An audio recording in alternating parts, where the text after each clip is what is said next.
By the mid-1960s, Arden was managing a string of hit groups, including the Nashville Teens, Amen Corner and The Move. But building his personal image was just as important to him as playing Svengali to his artists. He borrowed some tips from his beloved gangster movies, dressing in stylish suits, riding in powerful cars, and surrounded himself with henchmen with picaresque names like Mad Tom. Always the big desk, with him sort of elevated, so anyone that came in would be looking up at him. And he did like to, make his point, pound the desk, and he'd rant and rave on the phone to people. In all those years I was in there, I never saw him lay a finger on anybody, but I've seen him give the most fearful bollockings to people. I mean, just frightening. Maybe he found there was a gap in the market, for somebody like him. Let's create a George Raft, Edward G. Robertson, James Cagney type amalgam. And he was still doing his impressions. I'm sure he did it at meetings. Every time I held a meeting that had the emergency tag to it, I think that half the people that had to listen to me really thought I was Edward G. Robertson stood there laying down the law. But, maybe I'm wrong, but I think that had a lot to do with it. I think when I went in and said we're going, they knew we were going, contract or no contract. As an ex-performer himself, Don had an advantage over his business rivals. He understood how to act tough, and he backed up his hard men stance with a threat of genuine violence. I never stopped performing. Instead of me performing on the stage, I was performing in real life. That pierced the shield that would be used by most of these so-called tough guys who were really cowards.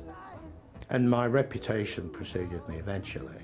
And I think it's only natural to say that I enjoyed it.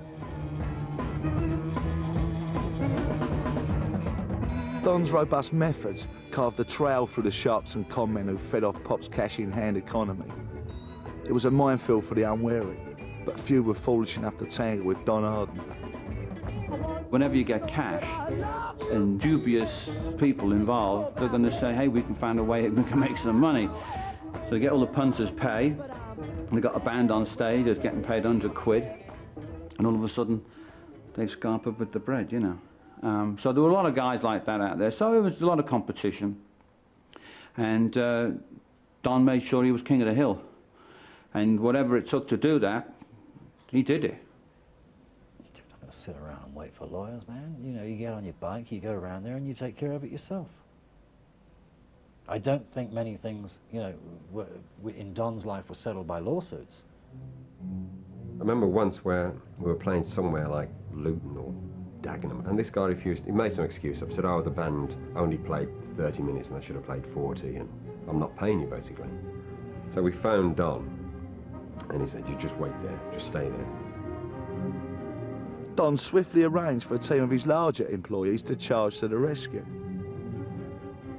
Within about half an hour, 45 minutes, this carload of heavies arrived, and they came like, what's the problem? And talked to our road manager, well, who's been giving you grief? And I was saying, well, that guy there pushed me around, wallop, bang. Anybody else? And, well, that guy didn't look at me very nicely, bang, hit him.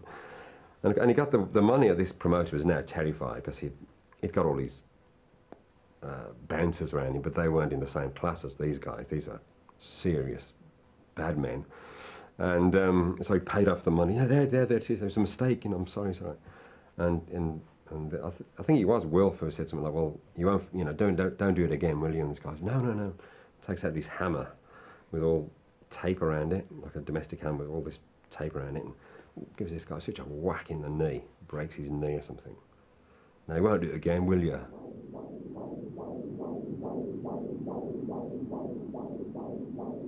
Nobody got killed. You know what I mean? Drugs killed. Terrorism killed. Don Arden didn't. I didn't. Terrified, and wish I'd filmed it all, because they were great takes, but I definitely learnt from Don on that one, you know, the delivery. You've got to learn to listen, Andrew. Let them speak. Let them listen to their own voice.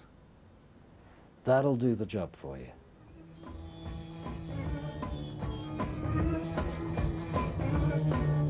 Gentlemen, good evening, I'm here. What are you going to do about it?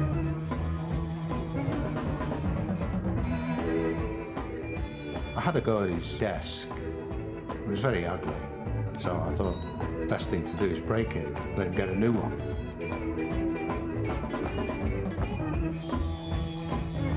I took the cigar out of my mouth and I screwed it into his forehead.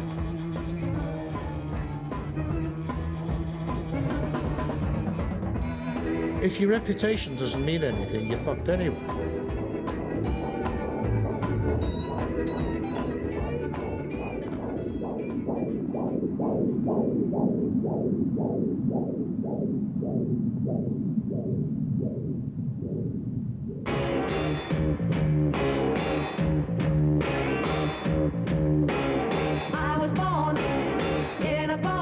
Threats were only part of Don's repertoire.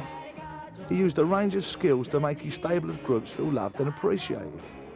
He was careful not to be seen favouring one over another.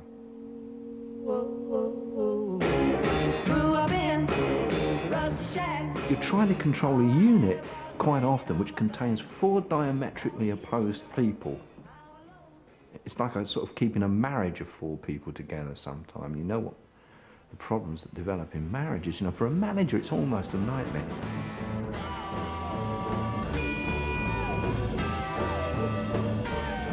If you're not tough, if you're not hard, if you're not, dare I say it, a little ruthless, you go under. And the group won't have any respect for you either. Because they will see you as a weak person. Don Arden's not a weak person.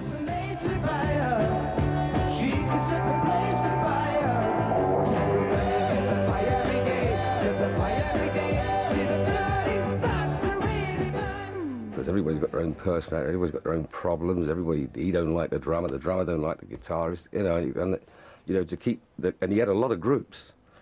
So, I mean, to keep them together, he must have been pretty good, or they were either frightened of him, or he was a good talker. I mean, a manager's job is to protect and to get your best deals for them, and I think he did. And I think all of them did very well. They may argue that they could have done better, but then maybe they couldn't have opened so many doors without Don. But a lot of artists do feel that they never got what they deserved. Artists are rarely in perfect harmony with their managers.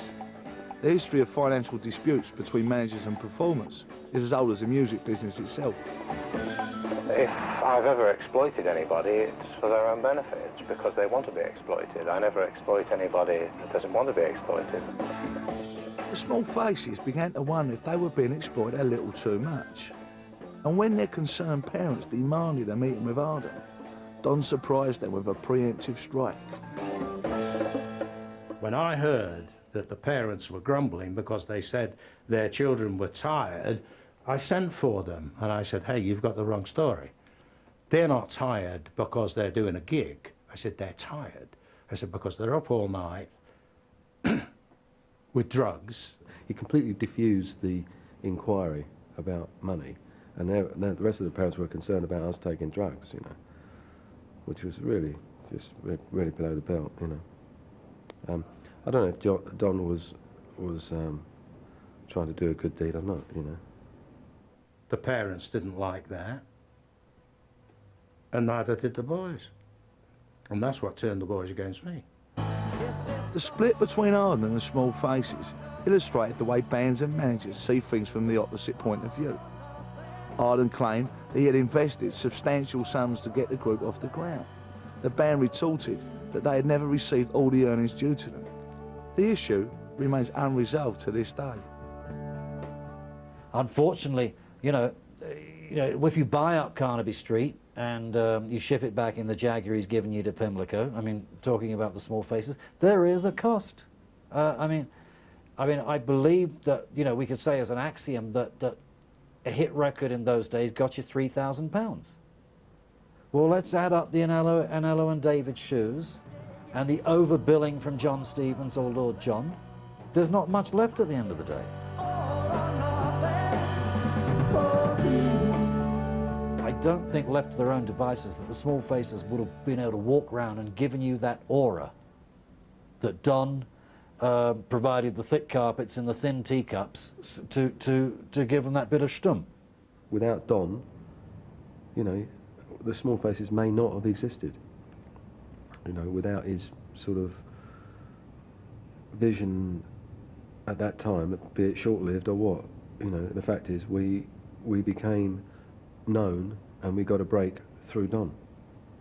So if you think of it like that, I think all of us are prepared to swallow, you know, what went on. Leave it, fine, it's history. You know, we all learnt from each other. He gave us our first break. Fair enough, you know, leave it. You know, I've got good and bad memories, but mainly I think of Don with affection, surprisingly enough. Things could work out just like I want them to. During these pioneering days of the record biz, a manager could sell on a band's contract if he was fed up with dealing with them. It was easy for Don to rid himself of the troublesome small faces. If I only could, yes,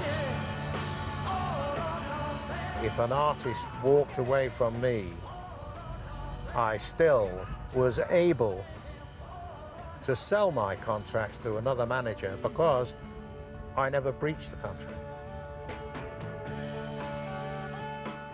For £25,000 paid in cash, the proud owner of the Small Faces contract was now Andrew Arden, who wanted the group for his newly formed immediate record label. I just took some of my Rolling Stones money and put it into the Small Faces. I mean, you know, one's memory of those times gets a little flaky, but you do retain certain Polaroid images of the time, and I do remember a brown paper bag because I remember thinking, you know, is this the best way, most respectful way to treat green? You know, I mean, a Harrods bag perhaps, but you know, a brown paper bag, I remember it well. The act basically had nothing to do with it. They were invited to come in the room and get high with me, get on with me, and get on with it. sunrise, sunset, sunrise, sunset. Swiftly. Arden had given up one of the most exciting British bands of the era, but that didn't worry him. Always itching to perform himself, he released his own single, Sunrise Sunset, from Fiddler on the Roof. I used to go and do all the different radio shows, and I'd ask them to play Don's record, and I'd say he's going to be the new Bing Crosby of mine. Sunrise, sunset, sunrise, sunset, swiftly fly the years. Arden was always seeking fresh opportunities. When members of The Move dreamed up a plan for a new kind of orchestral pop, their manager instantly pledged his support. We were adamant, myself and Jeff Lynne and Roy Wood, that we wanted to try something new. It was a pretty bizarre idea. You know, we want to use cellos and French horn, violin, and I mean, the record company weren't keen at all, but Don was saying, yeah, well, if that's what you want to do, you know, I'll back you. Despite Don's commitment, ELO soon lost a founder member in Roy Wood, but the wily Don now saw two opportunities instead of one. And yeah, we were pretty downhearted, you know, we were pretty down at the time about it. And he said, but he really G'd us up and said, no, you know, we'll be okay, you know, we'll get some new people in, ELO's going to be great without Roy, don't worry. And at the same time, he got a hold of Roy and going, well, if that's what you want to do, fine, you know, we'll form this band and we'll make this band really big. And he did, you know, Wizard became, for some years, they did really well, particularly in Britain, and ELO went on to become enormous.